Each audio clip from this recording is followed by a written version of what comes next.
Good evening and welcome back to Sports 9 Auburn. My name is Sam Humphrey. And I'm Kennedy Gooden. Tonight we've got a lot to cover, from the win for Auburn football to Auburn volleyball and soccer competing in the midst of their SEC schedule. You're watching Sports 9 Auburn.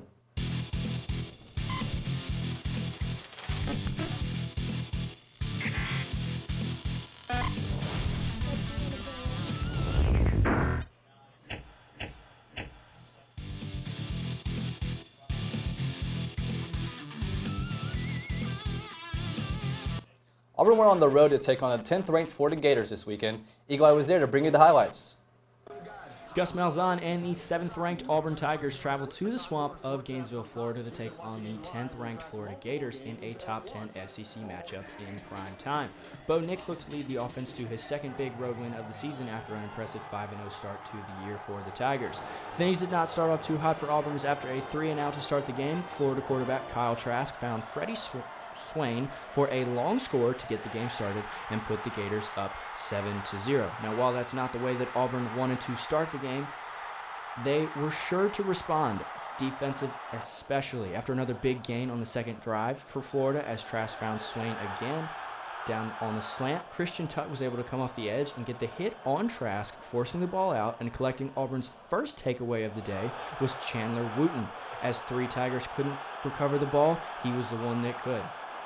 After Nix was able to move the ball down the field, thanks to a combination of passing and running after the fumble recovery by Wooten, with catches like this from Will Hastings and runs from Booby Whitlow, Anders Carlson was able to knock the field goal through and put the Tigers on the board with a score of 7-3 midway through the first quarter. On Florida's next drive, the Gators were marching down the field, but all of that changed as Marlon Davidson came off the edge and knocked the ball right out of Kyle Trask's hands. The 6'5", 318-pound Derek Brown picked the ball up and lived every defensive lineman's dream as he rumbled his way for 42 yards before being brought down. The recovery and run set up Carlson for another field goal, cutting the Florida lead 2-1. Now, the next possession is where Auburn would show their inexperience at quarterback, as Bo Nix would throw this interception, and the return would give the Gators prime field position to march down and score, which is exactly what they did. Kyle Trask, being the quarterback who's stepping in for the injured Felipe Franks, found Josh Hammond from 13 yards out to put Florida up by a score of 14-6.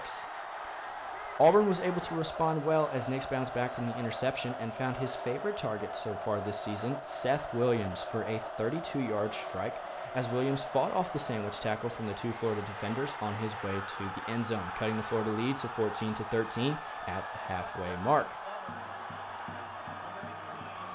In the second half, the running game wasn't there as much as Coach Malzahn would have liked it, but Bo Nix was able to keep finding Seth Williams for big plays. Williams was able to attack the inside of the Florida defenders for big plays like this long catch, as he lays out and puts the Tigers in scoring position. And after this hurdle, had them in position to score and take the lead. On the next play, Nix would be intercepted by Donovan Steiner as Florida would take over, almost picking on the freshman quarterback for his second turnover of the game. Coach Malzahn showed his displeasure on the sideline and seemed frustrated throughout the game. When the offense isn't playing too hot, Auburn can always rely on their defense, and more specifically, Derek Brown, as again he would not only jar the ball loose right out of Trask's hands, but pluck the ball out of the air as softly as a feather and give the Auburn offense another chance to put some points on the board. Unfortunately, Auburn was unable to produce, and on Florida's next possession in the fourth quarter, LaMichael Pirine took the handoff 88 yards to the house to put the Gators up for good. The final score of this one being 24-13. Auburn and Florida proved to be a good matchup again, and with Auburn heading into their bye week, it will be a good time to recharge and refocus before the big slate of SEC games the Tigers have coming up, starting with Arkansas next weekend. From Gainesville, Florida, Hayden Desmond, Eagle Eye TV. One player we have to talk about, if we were going to talk about the game at all, is arguably Auburn's best player, Derek Brown.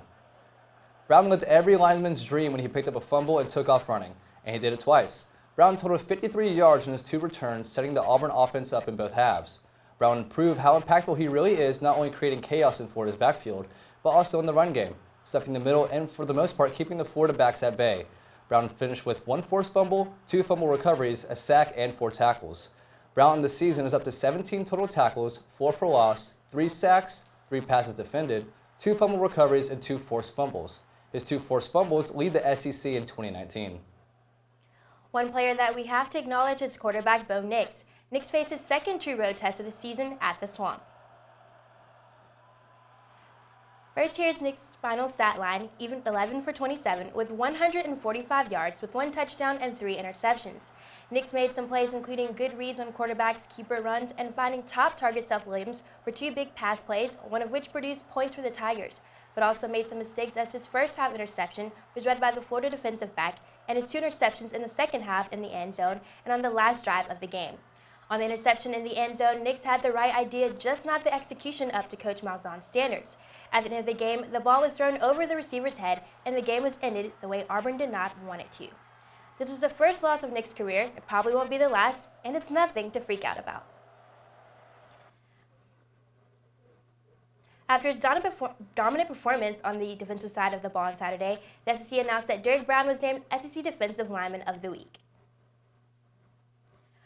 Brown totaled. This is Brown's second time being honored by the conference this season. The top 25 hasn't changed in the AP Top 25, as Alabama takes the top spot, followed by Clemson, Ohio State, Georgia, and LSU rounding out the top 5. Oklahoma sits at 6 and Florida moves to 7 after their big win against Auburn. Wisconsin is solid at 8, Notre Dame at 9, and Penn State at 10. Texas sits pretty at number 11 after their matchup with the Gators. Auburn falls to 12 in the polls. Coming up, we'll take a look at everything else that happened in Auburn sports. You're watching Sports Night in Auburn. Get it.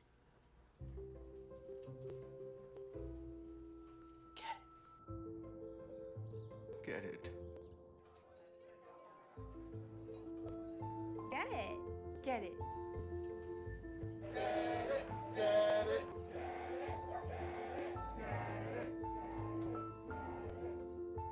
Is she gonna get it, Daddy? She'll get it. Get it.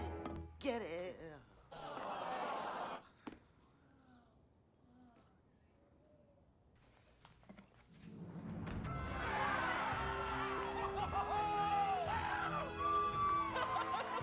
When you bring home a Goodwill find, you give your whole town a reason to celebrate because you're also funding local job training and placement programs in tech, healthcare, and more. Goodwill. Bring good home.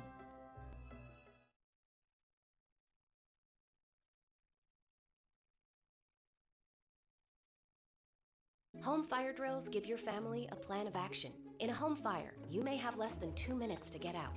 So when you drill, show everyone 2 ways out of the house, pick a safe meeting spot, and get there in under 2 minutes. Then practice home fire drills at least twice a year. You can even make them fun. So everyone knows the sound and exactly what to do when they hear a smoke alarm. Go to ready.gov/fire drill and learn how to prepare your family for home fires.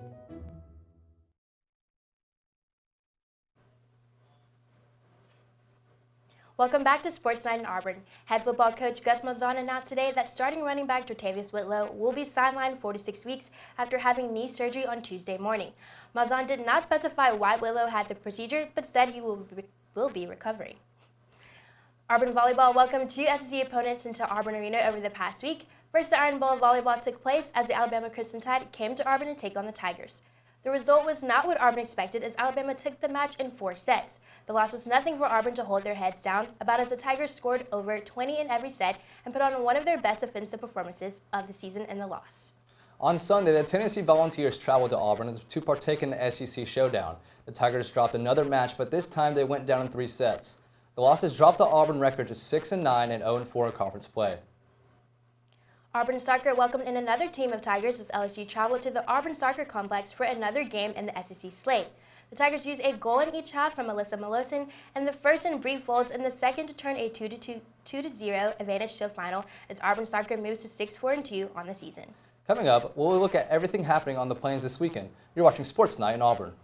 As a mom and an Olympian, I know the importance of getting to the finish line quickly. But quicker isn't always better when it comes to conversations about the dangers of underage drinking. General Marshall is right. You don't need to get the entire point across in one dinner or one car ride. Stick to those meaningful moments. A text or short conversation can go a long way. And be sure to use resources like asklistenlearn.org. They've got everything from conversation starters to facts about the dangers of underage drinking. So start the conversation today about saying yes to a healthy lifestyle. And no to underage drinking. I believe this is a practical world and that I can count only on what I earn. Therefore, I believe in work, hard work. I believe in education, which gives me the knowledge to work wisely and trains my mind and my hands to work skillfully. I believe in honesty and truthfulness, without which I cannot win the respect and confidence of my fellow men. I believe in a sound mind, in a sound body, in a spirit that is not afraid, and in a clean sport that develops these qualities. I believe in obedience to the law because it protects the rights of all. I believe in human touch, which cultivates sympathy with my fellow men and mutual helpfulness and brings happiness for all. I believe in my country because it is a land of freedom and because it is my home, and that I can best serve that country by doing justly, loving mercy, and walking humbly with my God. And because Auburn men and women believe in these things, I believe in Auburn and love it.